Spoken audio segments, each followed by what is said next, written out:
निश्चित रूप से मैं समझ सकता हूँ ये जितने लोग हमारे साथी यहाँ पर उपस्थित हैं उनके लिए समय बहुमूल्य है। तो मैं चाहूँगा कि जो भी वक्ता कर रहा है ये उत्तर प्रदेश संबोधित कर रहे हैं। अधिवेशन इसमें पदाधिकारियों का चुनाव होगा, सब समारोह आयोजन किया जाएगा। जहाँ तक के कर्मचारियों के इश्यूज की बात है कि अभी पिछली लंबी एक आंदोलन हमारा राष्ट्रीय स्तर पर प्रदेश स्तर पर चला और इसमें NPS जो नेशनल पेंशन स्कीम है उसको रद्द करके पुरानी पेंशन बहाली की बात थी।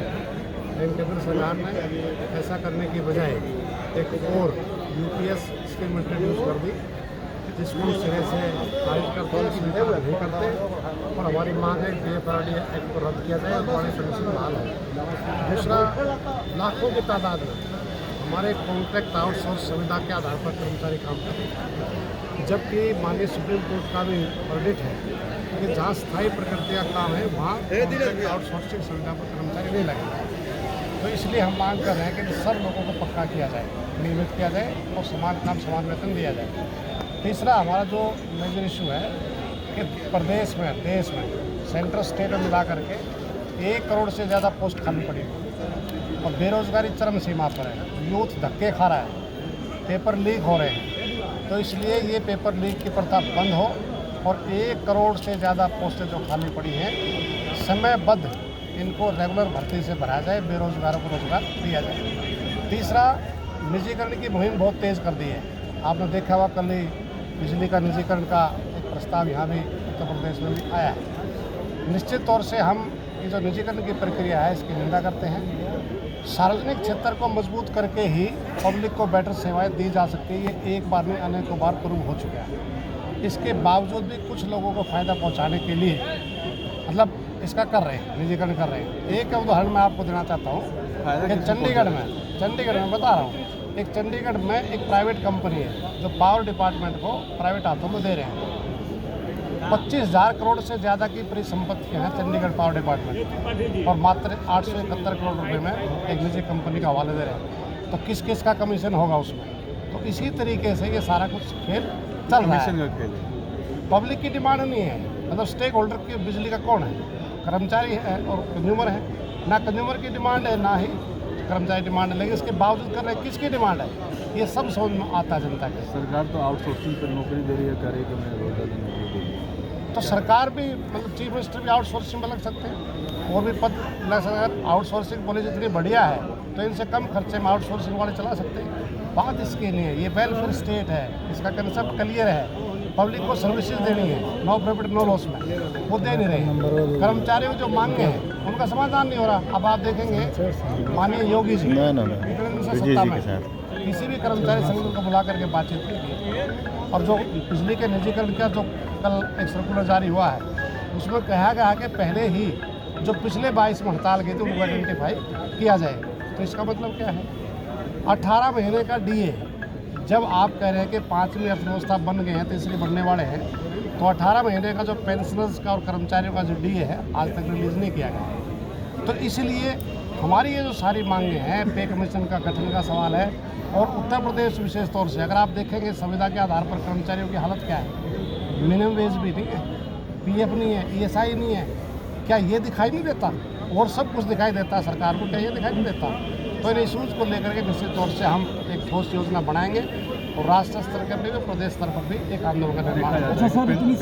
देखा जाता है कि पेंशन बहुत महत्वपूर्ण होता है कर्मचारी के लिए, रिटायर्ड होने के बाद अगर पेंशन ही बंद हो जाए तो क्या कितनी दिक्कतें आती हैं? पेंशन ना हो अगर बंद हो जाए जो सरकार ने कर दी तो एक तरीके से हमारे बुढ़ापे का सहारा है वो छीन जाएगा। तो निश्चित तौर से उसका जीना बहुत ही मुश्किल है, रोजी रोटी चलना बहुत मुश्किल है, क्योंकि ये पेंशन खैरात में नहीं है। ये जो कर्मचारी अपना पूरा एक जवानी लगाता है उसके बदले में है वेलफेयर स्टेट में, उसके बदले में उसके बुढ़ापे के कारण की सरकार देती है, क्योंकि और वो कुछ करता नहीं है, लेकिन इसका कर रहे हैं। सर इतनी समस्या आप बता रहे हैं, तमाम चीज़ें बता रहे हैं, इतनी समस्या है उत्तर प्रदेश के अंदर, उसके बाद भी बीजेपी की जनाधार बढ़ते ही जा रही है। उपचुनाव भी है, उसमें भी बीजेपी जीती, तो इसको कैसे देख रहे हैं? जनता उन्हीं को पसंद कर रही है। क्या आप नहीं देख रहे जनाधार कैसे बढ़ रहा है? जनाधार बढ़ना अलग ही से है, पोलराइजेशन है, लोगों की समझ में आएगा।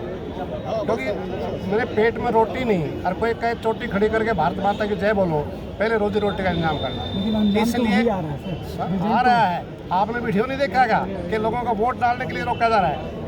उस पर भी तो प्रेस ने पूछना चाहिए ना। तो इसलिए हमारा इशू ये है कि ये जो जाति धर्म के नाम पर आधार में जो ध्रुवीकरण किया जा रहा है, ये बंद हो, किसके द्वारा? एकता को बने, एकता बने, और एकता बनेगी। ये हो क्या रहा है, आज बेरोजगारी के लिए बड़ा आंदोलन होना चाहिए, नहीं हो रहा, क्योंकि धर्म की घुट्टी पिला रखी है। पहले धर्म को बचाना है, नौकरी मिले चाहे ना मिले। ऐसे मतलब जो हो रहा है, ये कंसेप्ट ज़्यादा देर तक चलेगा नहीं, और पार्लियामेंट के चुनाव में इसका क्या देखा माने कि नौजवानों को छला जा रहा है?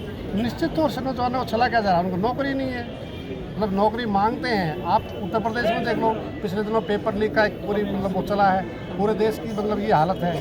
तो बेरोजगार जो यूथ है, जो नौजवान है, उनको तो रास्ता नहीं दिखा रहा, वो आत्महत्या कर रहे हैं, मतलब हालत ये बन रही है। सरकार अभी भी कह रही है कि अभी उपचुनाव हुआ, हमने इसमें 7 सीटें जीती उत्तर प्रदेश में, अब ये 27 का चुनाव दर्शा रहा है, तो क्या लगता है कि 27 का भी चुनाव? अगर 7 सीटें दर्शाने से 27 का चुनाव दिखता है तो सरकार देखती रहे। क्या आपको क्या लगता आज तक जो सत्ता में होता है, उपचुनाव लगभग वही पार्टी जीतती है। 27 में जब आएगा, जब लोगों को अच्छा लगेगा तो सुन लेंगे, अगर नहीं लगेगा तो सत्ता से बाहर कर देंगे। आज बलिया आप आए हुए हैं, यहाँ पे जो कार्यक्रम रहा, किस तरह का कार्यक्रम रहा? बलिया हम में लोगों से- हजारों की संख्या में लोग आए हैं और सरकार की पॉलिसी से नाराज हैं। अधिवेशन है और एक आंदोलन की रणनीति बनाई जाएगी। हम ये साफ तौर से कह रहे हैं कि उत्तर प्रदेश राज्य कर्मचारी महासंघ लगातार सरकार को मांग पत्र दे रही है, समन पत्र दे रही है, लेकिन बातचीत से आज तक बातचीत, मांगों का समाधान तो दूर, बातचीत करने के भी सरकार तैयार नहीं है। तो इसलिए यहाँ के कर्मचारियों के पास आंदोलन की सिवा कोई चारा नहीं है। है? Thank you sir.